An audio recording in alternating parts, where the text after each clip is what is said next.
Kiss my aesthetic, branding, marketing, entrepreneurship. Greetings and welcome back to the Kiss My Aesthetic podcast. I'm so excited to have Kiss My Aesthetic junkie, Amber, on the podcast today, which I just learned. Welcome, Amber. Hi, thank you so much for having me. Oh my gosh, I'm really excited to talk with you because as I was telling you before, I've seen your name kind of pop up in our circles in the Facebook group and on Instagram and everything like that.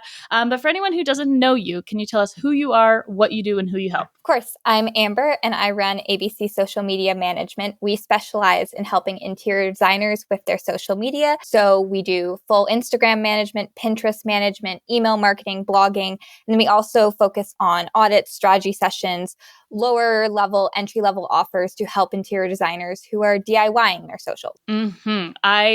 This is perfect timing, this conversation, because my mother is an interior designer and I was just giving her advice about her social media literally yesterday. But kind of walk us through your services because you offer a few different things. Kind of talk us through like that base level, what you help people with, all the way up to like your VIP client. So the basic service we do is a $97 Instagram audit where I go through their page, I optimize their profile for them, they get some highlight cover templates, they get pin posts rewritten for them, and my recommendations of what to fix. It's in and out super fast, kind of giving them the fastest things they can switch to make an impact. And then from there, I do 90-minute strategy calls, which is if they want some one-on-one time to ask questions, covering anything from how to make a highlight cover, how to make a reel, how do I engage, how do I actually get leads from Instagram, runs the gamut.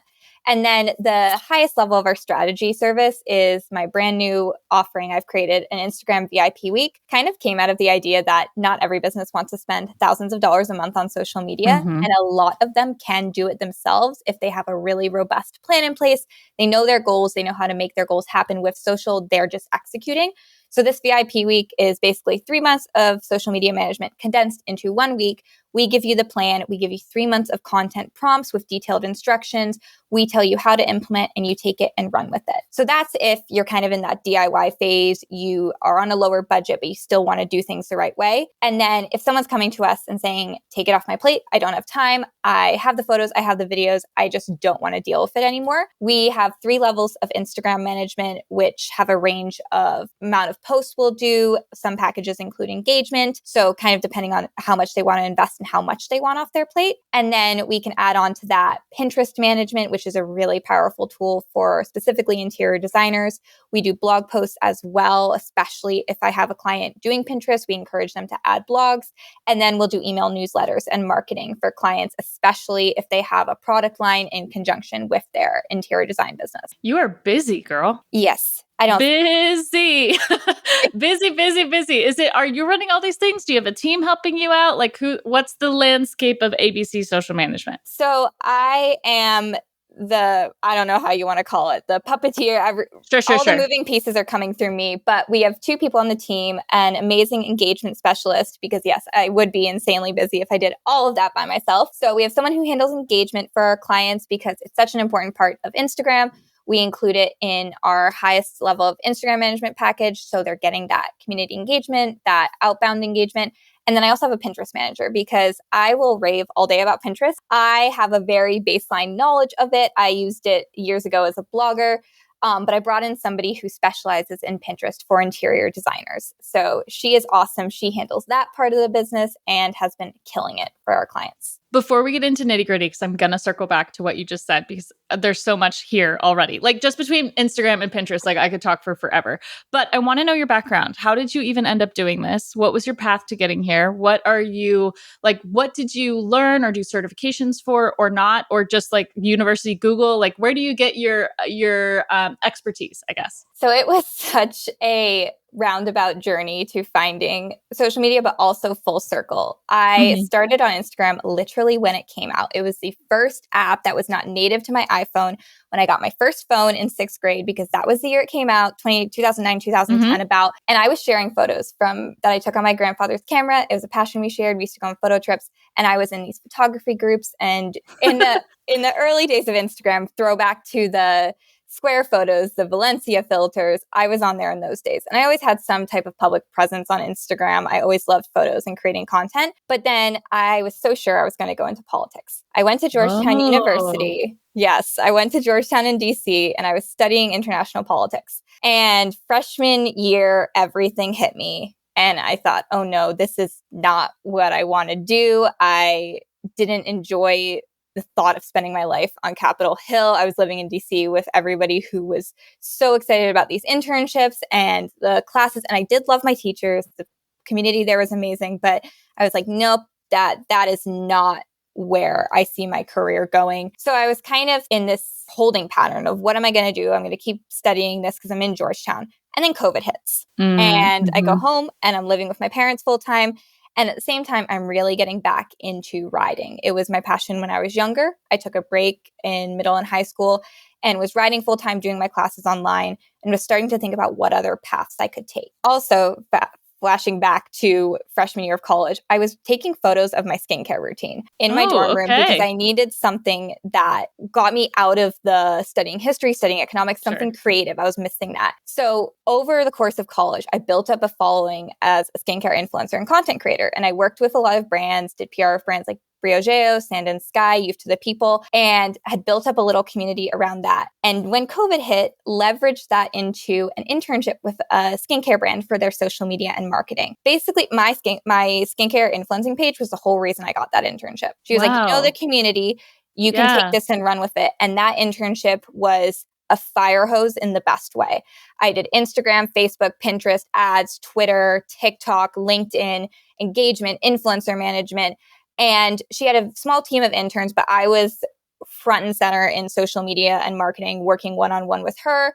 And I also had at the same time an email marketing and communications fellowship. So I was getting a lot of firsthand real experience in marketing that was so opposite from what I was studying in college. Most people were surprised. I did not study marketing. I did not study anything to do with marketing or marketing business either. So I'm with you. Yeah.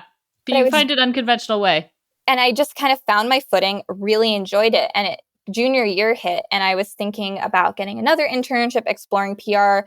But as my writing ramped up, I was starting to think about what I could do that would give me the time freedom, the flexibility, the location freedom to pursue that passion and still do something I really enjoyed creatively. So I said, okay, I'm in college, and actually my major classes are winding down towards the end of junior year. I knew I was going to graduate early. And I said, I'm going to see if I can get some clients. I'm going to call it ABC Social Media Management because it's a play on my initials and see what happens. I love that. Okay, so we have a very similar path, actually, because I also started my business kind of in college, junior into senior year, and kind of was in the same boat of like, well, let's see if people will pay me to do this thing I kind of know how to do, and then kind of take it from there. But yeah, I mean, it sounds like you just live and breathe social media, as do I. I'm such a junkie for Instagram and TikTok and all those things, and Pinterest as well. And I think you brought up a good point that you've got specialists on your team to do the special things. This is quite literally, the timing of this couldn't have been better. I just had this conversation with my mom yesterday. She's an interior designer. She's hired a social media intern. She's now stuck at what to tell the intern to do. And she was going to have the intern writing her posts, and she was going to do her own stories. And I said, Mom, she goes, what should I tell her to make posts about? And I used to do my mom's social media management for my team, and I did. And I said, the biggest, hardest thing, I think, especially with interior design, is that you know things about the projects that we will never know until you tell us. So it's very hard to be your replacement. Instead, can you outsource the stuff that's fluff? Like, can you have this intern help you with the fluff content that buoys the rest of your content so that you're actually still the expert and you're still coming through in your voice?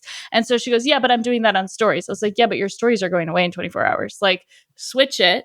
Let's get you writing the big juicy content, the think piece, right? Like if you pick up a People magazine because it says like mom of 10 beats cancer, like you're trying to read that story, right? But you're also getting served like what's in Victoria Beckham's purse, like the fluff stuff, right? You're going to have a lot of things that you're going to get in that magazine. And it's a lot easier to outsource fluff content than it is to outsource like editorial, like high level thinking, like this is our process. These were the details. We had to choose between quartzite counters or marble counters. Like this girl, and I feel for her because like there's no way she's going to be able to execute on that high level of content without actually being the person with 20 years experience.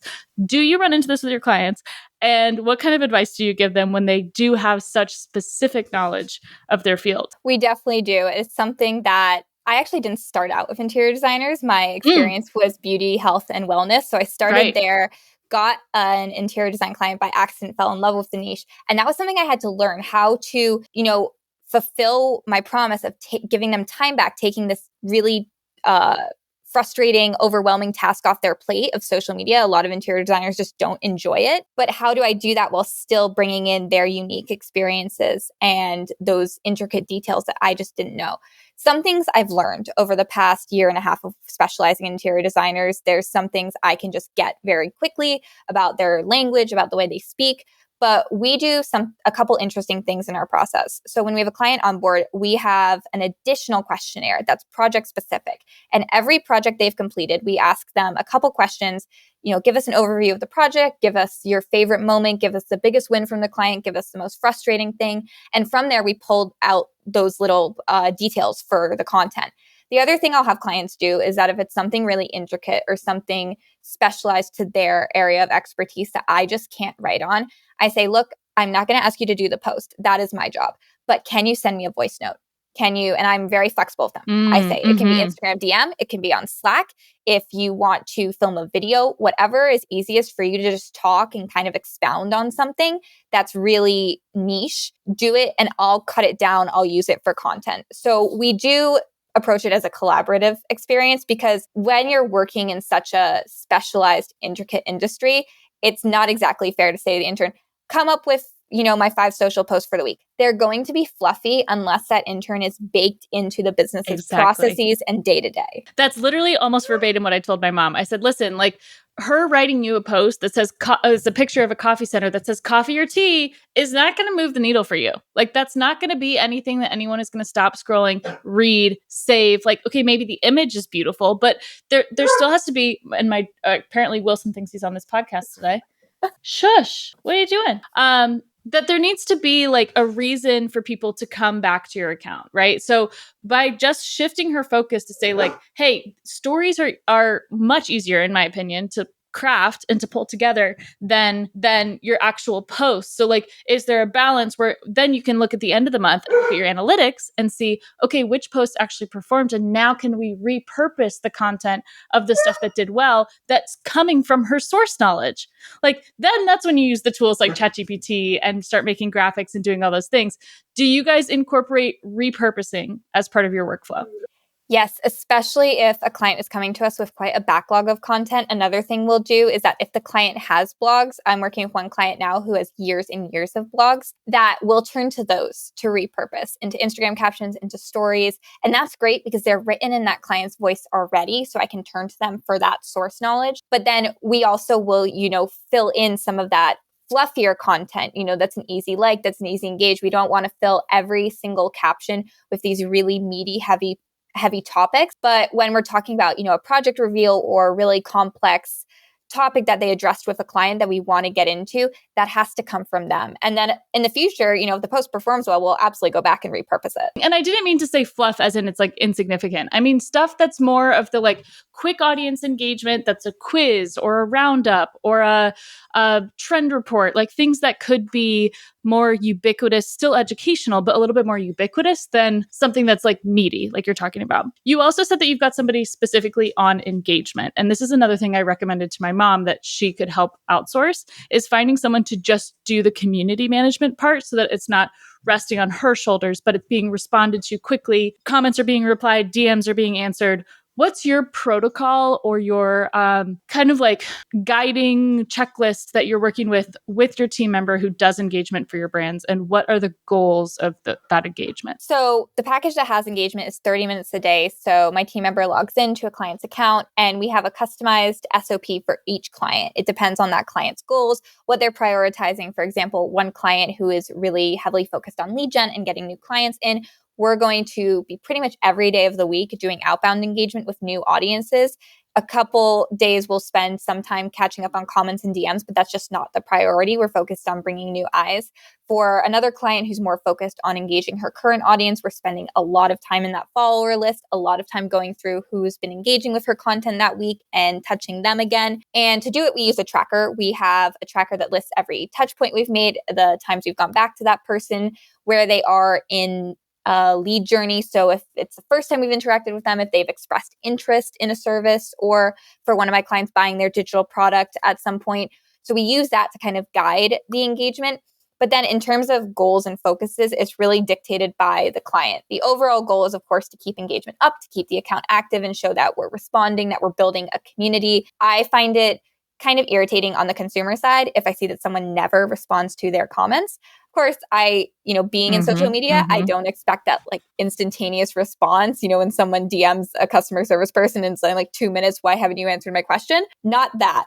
But, if all of their comments go unanswered and you're sending DMs and asking questions and they're not getting back to you, it's just not good in terms of customer service, and it's not good in terms of community building. Agree completely. And it takes a totally different skill set. Like the person that can proactively identify if someone is going to be a potential client or not is not necessarily the person that's pulling together the posts and writing the captions. And I kind of had to break that down too. And it's so funny because my dad worked like marketing at this corporate job for like 20 years. And he's so convinced that you can just hire one person to do your marketing. Like that one person should know all the things. You should know all the social medias. You should know all the ads. You should also be able to design a website. You should also, and I'm like, Dad, you're describing 20 different people's jobs. I said, just on my team for Instagram alone, you've got me as creative director, Madison as graphic designer, Josephina doing videos, Gabby doing all of the content posting and all of the captions. And then we have Brittany doing engagement. That's already 5 people on one account. I was like, those are all separate job descriptions. And it takes different skill sets. And I think that people don't realize that often. Do you feel like that's a misconception? I do, for sure. I especially see it in corporate or traditional job postings where they're expecting, that term that's thrown around a lot, a unicorn. And for sure, I cross multiple jobs in my businesses because we don't have a massive team.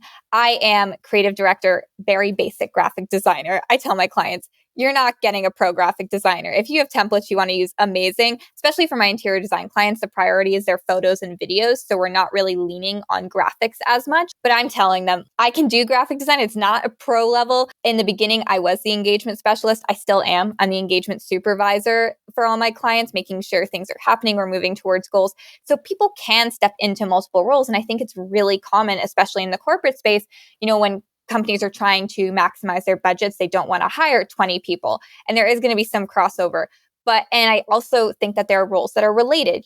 Engagement specialist often ties into the content creator because they're both involved in the account. But going beyond that, paid versus organic or website design or emails, they all can be very specialized roles. And it depends on how deep you want to go. But to sum up my whole rant on this, it's an unfair expectation to that person. I understand there's sometimes financial reasons for it, especially talking about a traditional 9-to-5 corporate role, but they expect too much of their social media marketers. The joke that it's a one-person marketing team, it usually is, and it's too much pressure on that person. If you looked at any one of those roles, social media manager can be a 40-hour-a-week job, website designer can be a 40-hour-a-week job, and you're trying to combine them all into one person. Preach it. I mean, I feel like I told this exactly to a client recently where I said, your expectations are so far from what is reality. Because you're also expecting, sometimes they expect I'll pay you to run my Instagram and then therefore my business is fit. And that's just not the case. Or therefore I'll make all my sales this quarter. I'm going to pay you to run this social media and then everything will be solved. And I'm like, this is supposed to be a relationship. Our output is only as good as your input. So if you're giving us jack shit nothing to work with, you have no photography, you have no message, you have no campaign, you have no goal, we can't craft anything for you that's going to actually move the needle. We got to start from somewhere. So I think we talked right before we started recording about how important branding is when it comes to social. Talk to us about the things that are your non-negotiables. The clients have to have at least this part locked in before they can work with us. It is so frustrating to work with a client who doesn't have certain things locked down. And it's even mindset. Now one of my biggest requirements for a client is their mindset about social media. I understand it's a big investment, especially for a small business owner, a solopreneur, or someone who just has an assistant and, they're doing all the designing. I know it's not pennies to work with me. My prices are not low. Actually, when I started out, I was charging $400 a month. I charge, I think it's 4 or 5 times that now for Instagram management because of how much we've grown and that we have team members now. But anyways, all that to say, I know it's not pennies, but it's also not solely responsible for your business. If you multiply that out to a year, it would be the cost of a part-time employee, essentially. And no part-time employee, if you're looking at a traditional corporate business, would be responsible for the success and growth of your entire company. So one of the things I look for in a client is how stable and how confident are they in their business at this point? Are they coming to me and saying, I'm not making any sales, I need clients right now, or my business is going to go under? I can't work with you. It's not that Instagram doesn't help you make sales. It does. My entire business practically is built from Instagram, from me showing up. A lot of my clients, a huge amount of their business comes from Instagram, comes from the referrals that come through the networking we do there.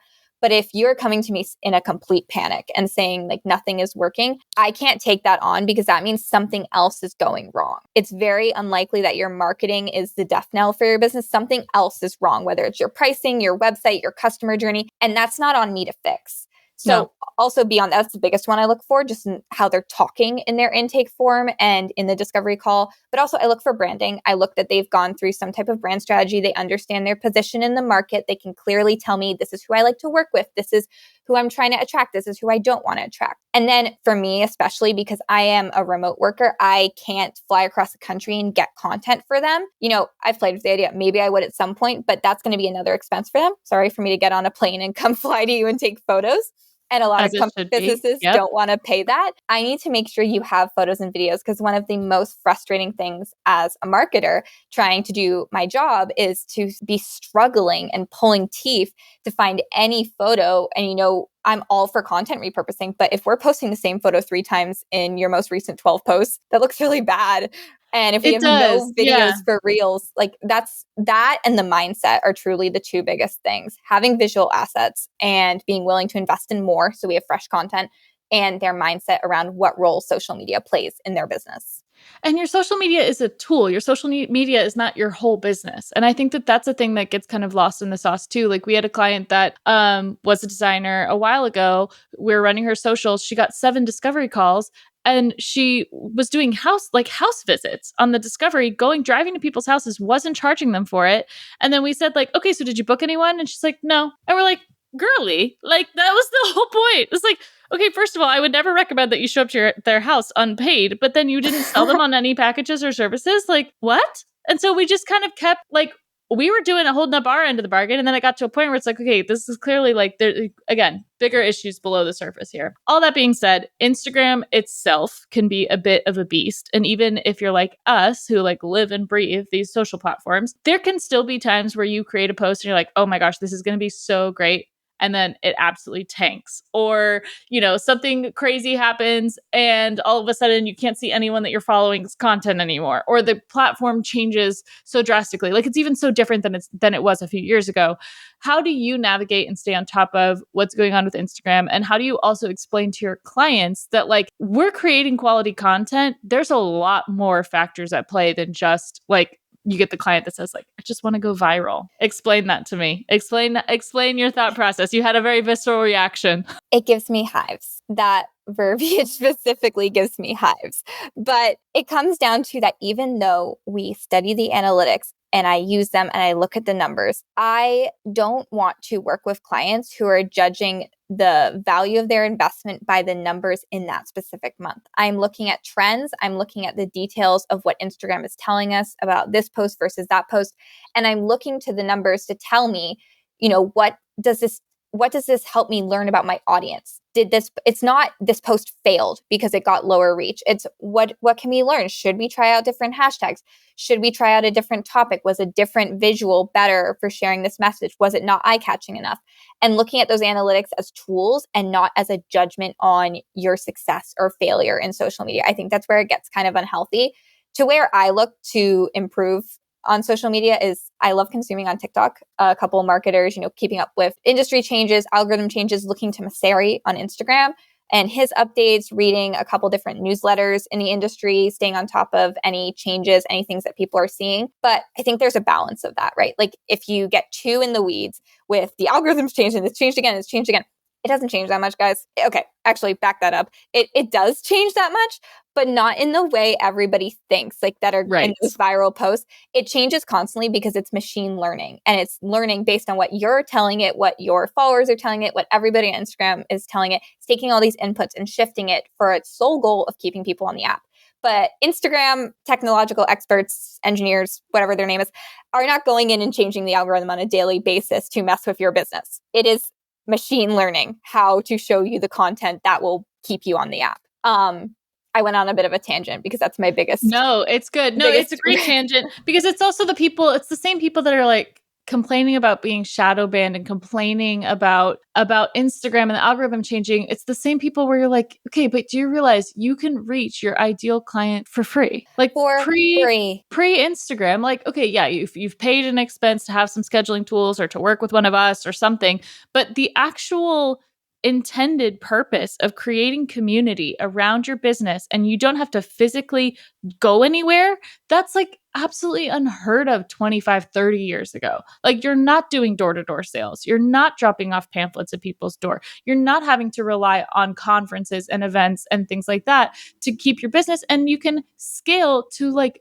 unreal numbers by reaching people and solving a problem. And I think people take that for granted, like the actual power of the social part of social media. Do you agree? For sure. And I think they are expecting instant gratification. Going back to your phrase, can you make me go viral? That so many clients say. It's a disconnect from the realities of Instagram. Everybody wants to market on Instagram and everybody wants to get clients on Instagram. The number of users is just going up and up and up, and it is becoming more competitive. People are comparing their success now to the success of, the pandemic, early days when everybody was on Instagram. Of course, your engagement was higher. All we did was scroll. All we did was be on Instagram. And even going back to, 2016, 2017, 2018, the numbers were going to be higher because there were less people on Instagram. It was less competitive. You're always going to be competing against an increasing number of users competing for that attention, especially as people also, their attention spans go down. Now we are addicted to 7-second videos, and what gets our attention, what keeps it, is becoming increasingly harder to achieve. And then also looking at, Instagram averages. I pull these all the time for clients because, they're not super psyched with their reach. And I say, okay, well, Instagram average is somewhere in 12 to 15%.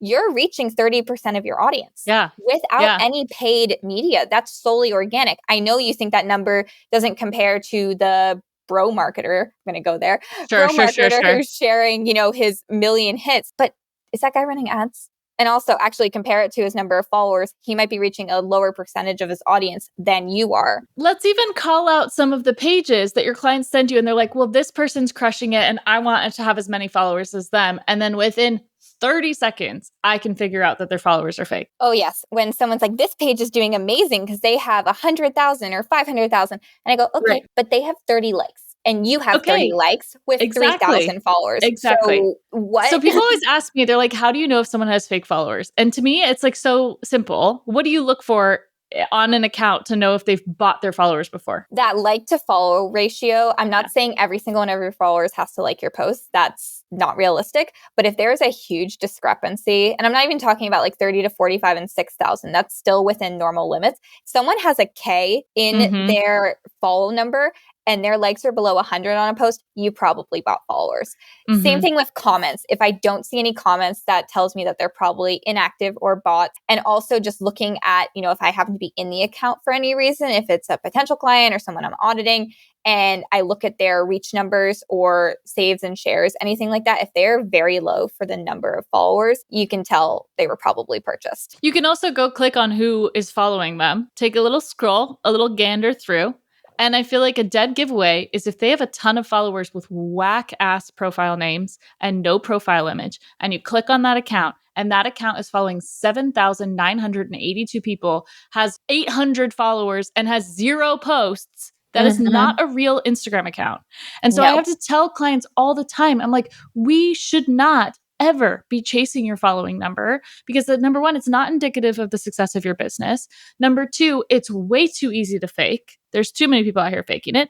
And would you rather have crazy high followers, or would you rather reach the people that are actually going to pay you money? Because like, again, like people, I think also get it conflated with like the influencer industry of like, oh, well, once I have 100,000 followers, then all these brands are going to be like knocking on my door to work with me. It does not work like that. Like I No. have to tell people like this all the time. Like if you want to have a partnership, if you're an interior designer and you want to have a partnership with Lowe's, start making content that Lowe's is going to want to see. Then approach them. Don't wait for them to come to you. Like there's too much, I think, of people being like, okay, well, once I hit this level, then all these brand deals are going to come flooding in.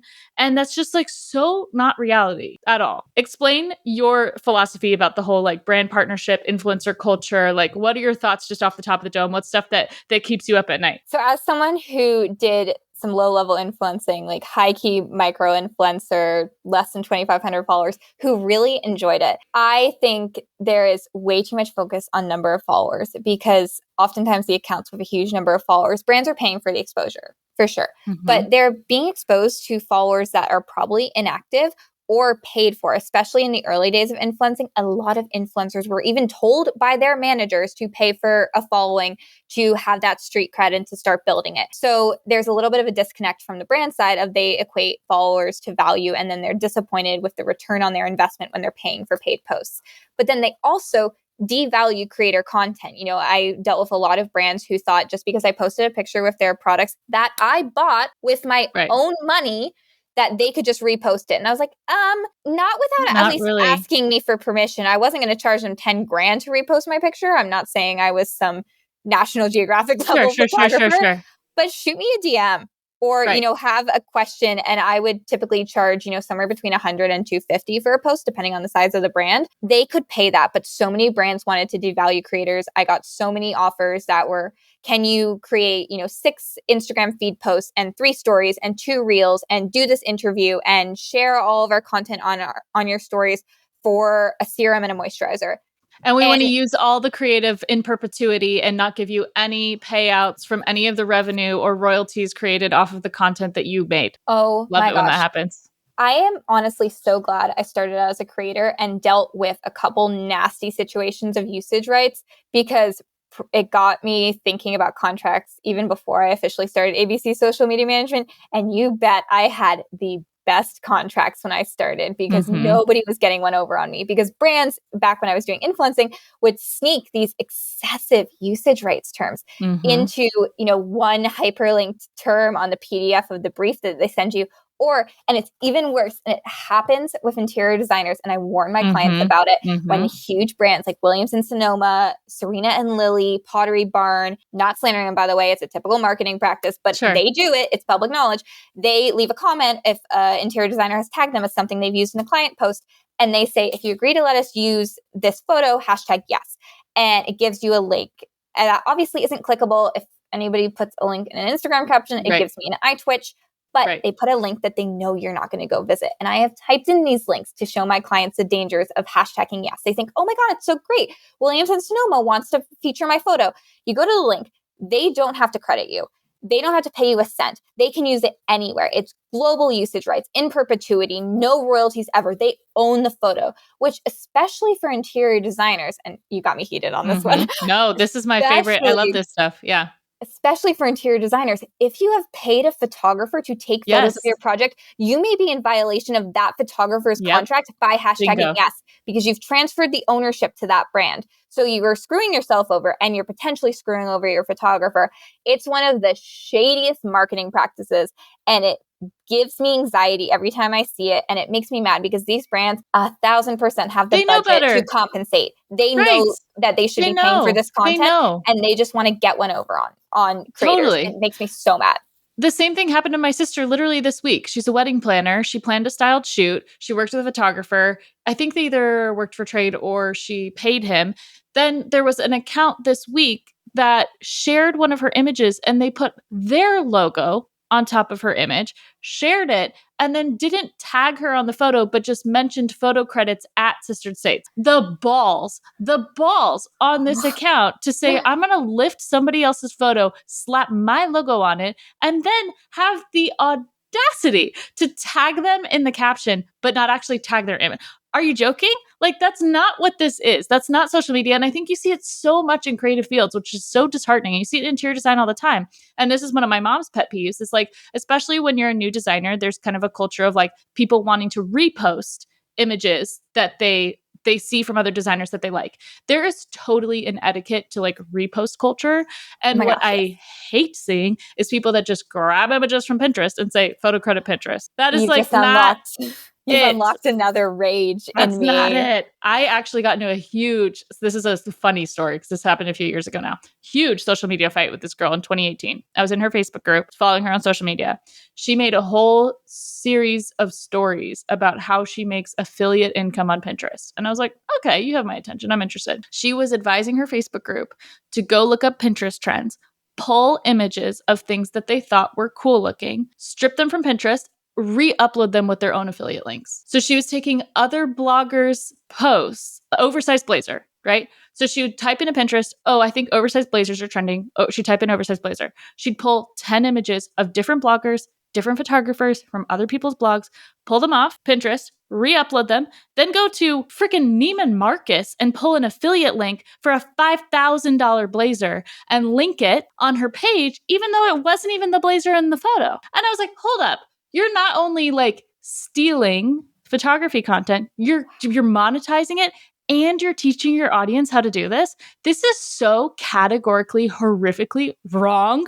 And so I messaged her and then I called her out on my stories and I was like, listen, like, this is not okay. Like that is quite literally stealing. That's stealing. And so I had to kind of explain. And then I really did a deep dive in the Pinterest terms and conditions. And if you upload original content that you created to Pinterest, it is your intellectual property. So like this girl could have been royally freaking screwed. She ended up apologizing, taking everything down and then thanking me. So it worked out for the better. But it was wild to me.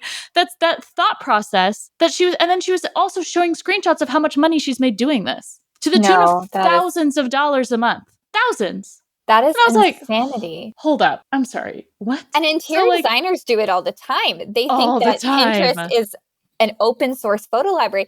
And I talk about this in so many of my audits and strategy sessions because interior designers have the problem. They don't have enough content, especially when they're starting out. They're wondering what to post. And I say, get creative somehow. Use stock photography that you pay for. That is an option. Do mock mood boards, do mock projects, do mock renderings. Do not steal other people's content. And there's so many reasons for this. One, Pinterest and Instagram terms of conditions. Like you said, if you do a deep dive and former wanted to be a lawyer girl here because of Legally Blonde, doesn't want to go to law school anymore, but still kind of understands basic legalese. Those terms and conditions are strict. They are not your photos. That's not an open source royalty-free library. You can get in trouble. And also flashing back to being a content creator, I used to file copyright claims all the time on Instagram and I would get content taken down. It was very easy. If I proved that I posted it first and it was my photo, Instagram would take it down. They do not mess around with that. But I see a lot of interior designers screenshotting it and then if an interior designer complains, they think, well, that's exposure. One, you're a new account. You're not giving that big account any exposure they haven't already gotten. But two, it also doesn't help you build trust with your audience. And this is something I repeat to new interior designers all the time. You are not showing your audience who are potential clients of yours what it's going to be like to work with you. If they want to see, let's call out some big names, Light and Dwell, Studio McGee. If they want to see their designs, they're going to go to their page. They don't need to see Studio McGee on your page. They don't need to see that you love this kitchen that Light and Dwell did. You know what? Share it to your stories and use it as an education piece of something you loved. Talk about a trend it highlights. Talk about something you would maybe do differently. Absolutely reshare it to your stories. Go for it. Go ham. And sometimes with, accounts smaller than Studio McGee and Light and Dwell, those types of sourcing seeding stories can be really great connection points to network with another designer to show off your expertise, build connections. Don't steal the content. Don't try to build up this fake authority that you're a designer, because you also know, and this goes back to something you said earlier about hiding the photo credit that happened to your sister, that they're going to put that photo credit at the bottom of the caption. It's not loud and proud, this is Studio McGee's kitchen. Of course. People scrolling quickly the way we do on Instagram, they're going to not see that and they're going to think it's yours. And then you're just lying to your audience. It is it is such a bad look. It's literally false advertising. It's quite literally false advertising. You're putting a collection of images together as if they are your original things, and they are not. In which case, like, you're lying to your consumer. It's just a bad look any way that you slice it. So all that to say, original content, very necessary. Original ideas. There's a difference between being inspired by something and blatantly copying as well. Like, I think there's also, you see that in social media a lot, right? Like, the best part that about TikTok really that they kind of pioneered was that source audio or that source trend, you could trace back to it. You could see the breadcrumbs. And we're starting to get that more with Reels, but the same goes for music. The same goes for trends. Like, do your due diligence, treat people the way you want to be treated. And if you're going to hop on something, be ready to give credit where credit is due. Because if you don't, like, it can have some very serious consequences for your account, you know? Absolutely. It's so important. There's a lot there. There's a lot to kind of dive into, but man, we can get heated on some topics. We can take it there. Heated. I get so heated when it comes to content and ownership and doing things ethically on social media. I think we're seeing a shift in the industry of people getting really sick of unethical selling, unethical marketing, these bro tactics that have been used and abused for way too long. And people are getting wise to it. Absolutely. Absolutely. And I think that to remind the client, again, kind of to circle back what we talked about at the top of the episode, it's like, what are the things that you can actually create on behalf of your business that really showcase your expertise, but give you a framework to then get help on the things that you don't know how to do well. So if you hate video editing, by all means, don't do it. Like, get somebody to help you. But I think there's something to be said about, like, I told this to my mom, like, if you're going to go do a site check, go get all those videos and put them in an iCloud same day so that your content manager can cut together a video for you. Because it's going to take you 4 hours to figure out how to cut together that reel and time out the text versus she's going to get it done in 25 minutes. So it's like, absolutely, you can't expect her to go out to the job site and film the details that you want filmed because she's not going to have that knowledge. So it is that, like, working relationship. And that's what can make social media so much fun. It can also make it so hard because if your client is giving you nothing, like, it's pretty impossible to make anything good out of nothing, you know? And it's hard too, because sometimes the clients that come in with the least in terms of assets, in terms of brand strategy, are also the ones that are putting all of their hopes on social media. And I understand it to a point. When you're thinking about outsourcing that first thing in your business, a lot of times people jump to social media right away. It's the thing that's the most time consuming for them. It causes the most stress. And they're thinking, okay, I need to get this off my plate. But then they're pinning all their hopes on this because this is the first time they've had room in their budget to outsource. And they're thinking, okay, this has to work. But when you approach social media, when you approach any investment in business like that, the chances of it working go way down. And that sounds kind of pessimistic, but it's the truth, because if you pin all your hopes for your business, all your hopes for your revenue goals and what you want to do with your business on your social media manager or your website designer or your podcast editor, you're not giving them the space and the creative flexibility to do their job well and excel in it and support your business that you have to be the driver of. You have to know where you're going and how that puzzle piece fits into your overall vision. That's exactly what happened with some recent clients of ours with social media and I kept explaining to them, like, marketing is a machine. You've got all these different cogs in the machine. Like, yes, social media it's a gear. It's a piece of that machine. If we continue to put all of our pressure on one gear, you're gonna have to replace those parts pretty often. Like, you're gonna have to keep up the maintenance on all of that. And you run the risk of just breaking the whole damn thing and not being successful at it at all, because you're then gonna expect so much performance out of one thing that's part of this bigger system. Versus we've got Instagram going, we've got email going, we have Pinterest, we have TikTok, we have photography coming in at a regular basis. We've got good copying and good messaging, and, like, all those things work in concert with each other. So if the more that we're trying to just put pressure on this one thing, like, you're missing the rest of it. We're neglecting the rest of the big picture here. And that's where you're getting burnt out, is because you're expecting this one thing to do all of these things, which it just doesn't do. Exactly. I love your metaphor of it wearing too much on that one cog, because even marketing goes beyond the online, beyond the digital. There are so many other avenues of marketing. And look at a traditional business, any type of large business, large corporate business, they have all of the pieces. They're not saying that Instagram is dictating the success of their business. They're not putting the weight of the entire business's ecosystem on Instagram. And we fall into that trap sometimes as solopreneurs, as entrepreneurs with small teams, that this has to work. And as hard as it is when it's your hard-earned money going into that marketing budget, you have to kind of think, okay, what can this realistically do? And then also getting into when clients are comparing is looking at some accounts. I often tell clients who are, well, this interior designer was huge. And I say, okay, well, they have a massive PR machine. We're not just talking about marketing. Marketing team. They've got a 9-person marketing team. Yeah. And they have a name built up. They're 20, 30 years down the road in the industry. You can get there, but you have to put in the time and the legwork first. Too many times we look at somebody who's climbed the mountain and we think, okay, I want to be there. But then you don't want to do all the little steps that person did. You weren't watching them in year 2, 3, 4, 5, where they were failing. They had a nasty client. They had to go into the red for a little bit in their business because something wasn't working.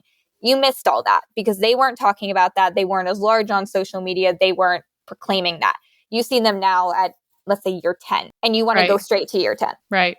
And that's the common misconception, is that because of the way that social media is and virality and like people wanting to have what seems like an overnight success, is you're missing all of that back work, right? And also a lot of times when clients do have videos that go viral or pop off, like they're not even equipped on the back end to even deal with that influx of traffic. So like, okay, if you did go viral tomorrow, would you be able to service the demand? Like my birthday invitations went pseudo viral thanks to my sister posting them, me reposting them, blah, blah, blah. But then I had 40 people reaching out wanting me to design their birthday invitations. And I'm like, this isn't even my time. This isn't even my job. Like I couldn't even take on all these jobs if I wanted to, because I don't have a process, a structure, and anything. I don't have the talent, the people power. Like I don't have the ability to even service this. So that's great that a lot of people saw it and a lot of people wanted it. But it was kind of I wish that my projects that I'm ready for were the ones that were going viral, not the thing that I posted as oh, this is fun today. So everyone's still learning, I think. Exactly. It's a learning process. I think social media is something that I actually try to steer away from the expert term with it, because I don't want someone coming to me thinking that you're the expert in that. I'm able to solve all their problems. Sure. I do consider myself very experienced in social media, being a digital native and having grown up with it. But I think sometimes the connotation of expert crosses into you can solve every single problem and foresee everything. And that's just not possible with social media. And it's nuance, like we talk about. There's nuance, there's layers, there's also different job descriptions, different roles require different people. Yeah, it's a whole thing. I feel like I've said this 40 times this week. So this is a very appropriate topic for us to cover. But without taking too much of your time, please tell everyone where we can find you, follow you, work with you, maybe take advantage of one of the audits that you have. Where can we connect? Yeah, you can find me on Instagram at ABC Social Media Management. My website is abcsocialmediamanagement.com. Super easy. My freebies are on there and links to all of my offers as well. And if you ever want to send me a DM, feel free. Oh my gosh, love it. Well, thank you so much for your time, Amber, and we'll catch you next time, guys. Thank you so much. Bye.